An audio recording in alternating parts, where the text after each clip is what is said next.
Y si te dijera que una buena intervención nutricional puede reducir la mortalidad hasta en un 35% en un paciente hospitalizado polimórbido.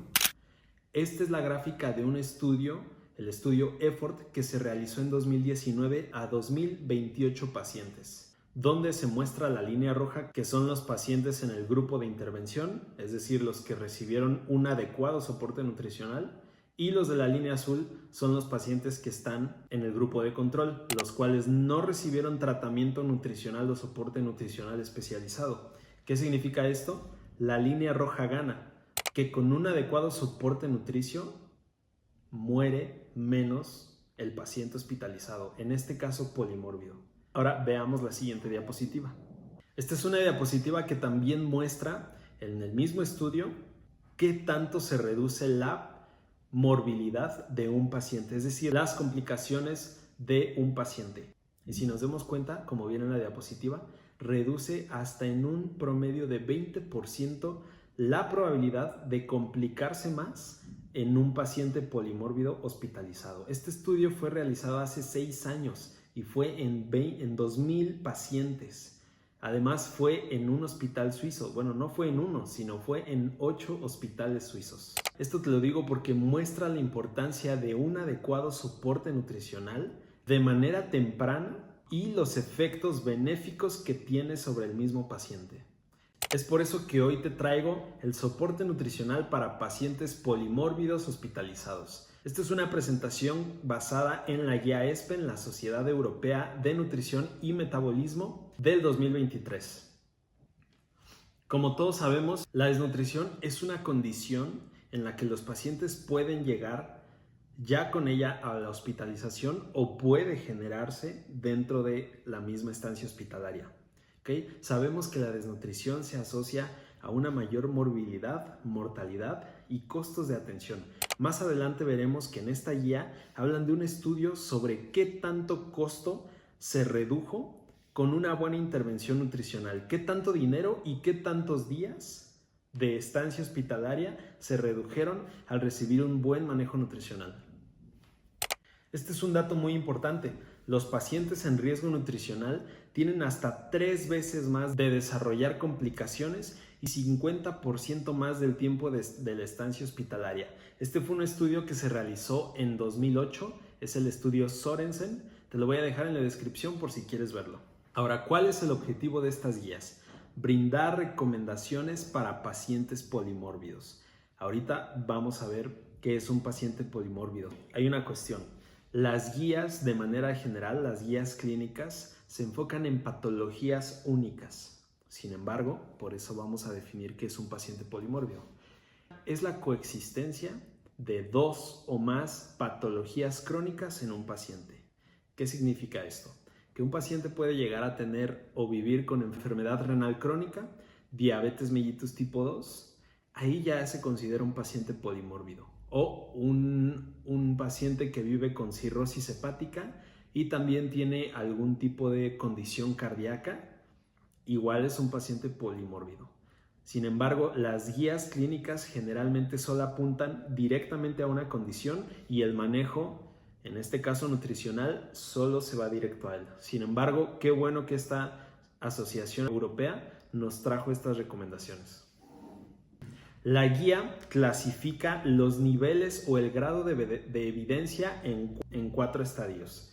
Tenemos al top, el que sí o sí tiene una disminución de sesgo muy cañona, que es el grado A. Ahí dice evidencia de alta calidad. Son metaanálisis, RCTs, con muy bajo o bajo riesgo de sesgo. El nivel B, que es la evidencia de estudio de casos y controles o cortes bien realizados. El nivel O, que es un nivel de evidencia 3 o 4 y que además ahí entran las opiniones de expertos. Y el nivel más bajo de credibilidad, que es el GPP. Good Practice Points, mejor práctica basada en la experiencia clínica. Ahora sí, vámonos con las recomendaciones. ¿Qué nos dice esta guía ESPEN sobre cómo manejar nutricionalmente a un paciente polimórbido? Aquí yo traigo las recomendaciones más importantes de acuerdo a mi criterio, esas que no debemos de dejar pasar sí o sí y que son muy importantes. Empecemos. La recomendación 1 con un grado de evidencia B, es decir, que no es un metaanálisis, pero sí es un estudio bien realizado y ejecutado de manera eficiente. ¿Qué nos dice esta recomendación? Aplicar un método de cribado o tamizaje nutricional como una estrategia simple y rápida para identificar primeramente el riesgo de desnutrición. Debemos aplicar en cuanto llegue el paciente dentro de las primeras 24 a 48 horas un tamizaje nutricional. ¿Cuál de todos? Pues la guía nos dice que los mejores es el NRS 2002 y el Mini Nutritional Assessment Soft Edition o la forma rápida. Hay un estudio mencionado en la guía donde se comparan 5 tipos de cribado nutricional y los más ganones fueron estos dos. El NRS 2002 determina la gravedad de la patología y el MNA determina directamente el riesgo nutricional. La recomendación número 5 con grado de evidencia a los pacientes polimórbidos con desnutrición y que tengan acceso a la vía oral de manera segura deben administrarse suplementos nutricionales orales como una intervención costo efectiva para mejorar los resultados. ¿Qué quiere decir esto?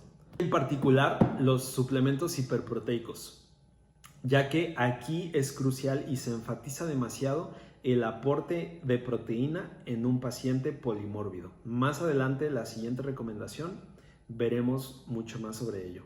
Así que sí, si el paciente tiene acceso a adquirir suplementos nutricionales hiperproteicos especiales que uno valore de acuerdo a su criterio, dale con todo. En la mayoría de los hospitales, por ejemplo en hospitales públicos, brindan suplementos o fórmulas poliméricas. En mi experiencia, yo a veces hacíamos licuados con esas fórmulas poliméricas o fórmulas estándar y les añadíamos módulos proteicos. Era caseinato de calcio, proteína en polvo o a veces líquida incluso. Pero si el paciente tiene acceso a adquirir suplementos nutricionales, qué mejor. Y aquí vemos algo importante. El análisis de costo-efectividad han indicado que la provisión de suplementos nutricionales orales a pacientes desnutridos resultó en una reducción de la duración de la estancia hospitalaria en promedio de 3 días menos y una disminución de los costos anuales del hospital, además de reducir la tasa de los reingresos. Esto es muy importante. De hecho, ahí mismo en la guía menciona que el paciente promedio redujo 200 euros en el coste total de su estancia hospitalaria. Esto es aproximadamente en México como 4,500 pesos. Es una buena cantidad de dinero. Ahora vamos con los requerimientos de energía que se enfatizan muy bien en esta guía. Antes de seguir, me gustaría preguntarte cuál es el mejor método de estimación de energía, de aporte de energía en un paciente. De hecho, con la imagen hay como que una pista. Pues es la calorimetría indirecta. Ahí dice, de hecho en la guía menciona que el gold estándar es precisamente este método y que hay que incluir, claro, la termogénesis, el efecto termogénico de la dieta, más el factor de actividad física. En la guía lo menciona. Ahora, claramente en muy pocos hospitales hay este tipo de aparatos de muy alto costeo, como la calorimetría indirecta. Ahora, nos dan opciones. ¿Qué tipo de opciones? Fórmulas claramente para estimar, como cuáles, Harris Benedict, Ayrton Jones o fórmulas basadas en el peso. Sin embargo, hay un dato muy preocupante y es que este uso de fórmulas en un estudio realizado que se menciona en la guía demostró que solamente hay un 35 a 70% de precisión en el aporte de energía comparado con la calorimetría indirecta. ¿Qué quiere decir esto? De manera puntual, solamente estas fórmulas de estimación de aporte de energía son de punto de partida. No debemos de tomarle como el factor definitivo, sino de acuerdo al criterio y a la valoración, la evaluación. Ahora sí podemos aplicar un método estratégico.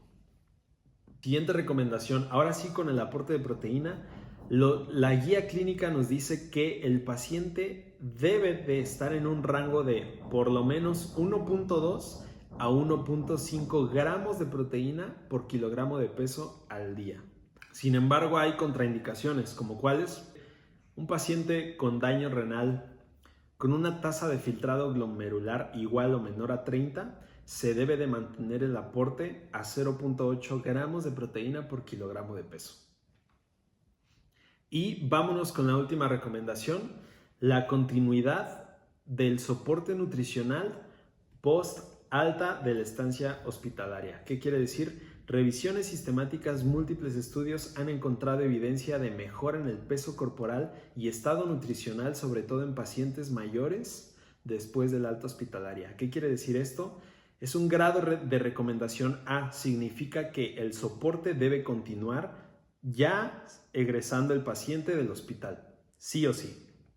En la guía se mencionan algunos estudios donde comparan el soporte nutricional continuo después del egreso en 3 meses, 4, incluso hay estudios que lo siguieron durante 6 meses después de salir del hospital. Y la conclusión es esta: se encontró evidencia claramente en el peso corporal, el estado nutricional y sobre todo también en la fuerza de agarre. Esto es muy importante para los pacientes geriátricos especialmente. Así que sí, es una buena recomendación. Y pues esto sería todo de mi parte. Espero te haya servido, espero te haya gustado. Si te apasiona la nutrición, sígueme en mis redes sociales. Ahí vamos a estar hablando de contenido sobre guías clínicas, casos complejos y un poco de entretenimiento también. Muchas gracias, nos vemos en el próximo video.